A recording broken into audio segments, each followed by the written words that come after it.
The judicial branch is made up of lots of courts. The judicial branch consists of the federal circuit courts, the Court of Appeals, the federal district courts, and the Supreme Court. The Supreme Court is the highest court.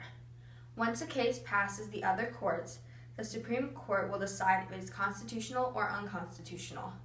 Next is Justice Thomas to talk about the federal circuit courts. There are 12 regional circuit courts in the United States.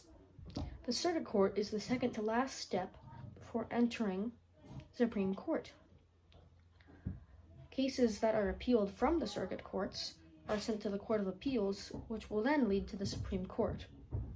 Like the Supreme Court, all judges in every federal court, including the circuit courts, are appointed by the President and somewhat approved by Congress.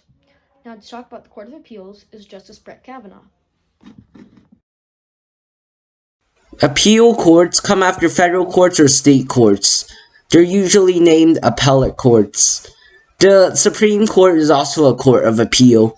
After the state Supreme Court, the Court of Appeal reviews decisions made by the state Supreme Court or the previous courts in general, like other appellate courts. Then they proceed with the judgment, if everything is done correctly. With the highest court being the Supreme Court, the courts below that are the federal courts. The first court under the Supreme Court are the courts of appeal. There are 13 courts of appeal, responsible for deciding if the law was used and applied correctly by the courts below, and have 3 judges instead of 1 jury. The next courts below are the 94 district courts that resolve disputes by determining the facts and applying legal principles to decide who is right. Every state has at least 1 district court, including a U.S. bankruptcy court. Besides the regular district courts, the 2 special courts within these are the Court of International Trade and the U.S. Court of Federal Claims. Next, Justice Breyer will speak about checks and balances and the judicial review. Like the other 2 branches of federal government, the judicial branch also has checks and balances over the legislative and executive branches. We can declare actions by the President or Congress unconstitutional, therefore overturning these decisions. This is done in the form of judicial review. One notable time judicial review was used was in 2017, when President Trump's Muslim ban was overruled by a federal judge. Now to talk about how we get the position is Justice Elena Kagan. Judges and justices get their position by being appointed by the President. They will serve as judges or justices for as long as they live or until they retire. In some rare cases, they can be impeached.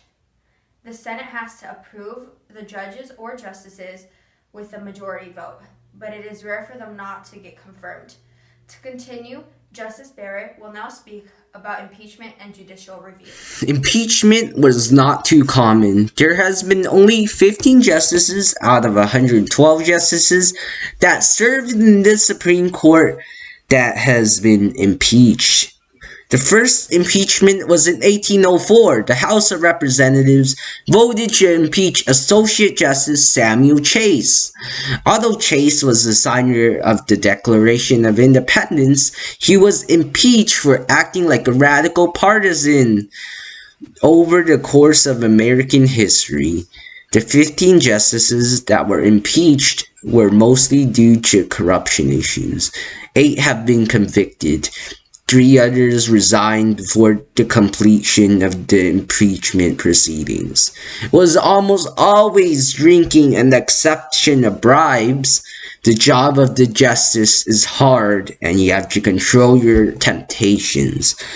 Now, to talk about some famous cases, I leave it to Justice Soto. Famous Supreme Court cases are the Roe v. Wade and Obergefell v. Hodges cases.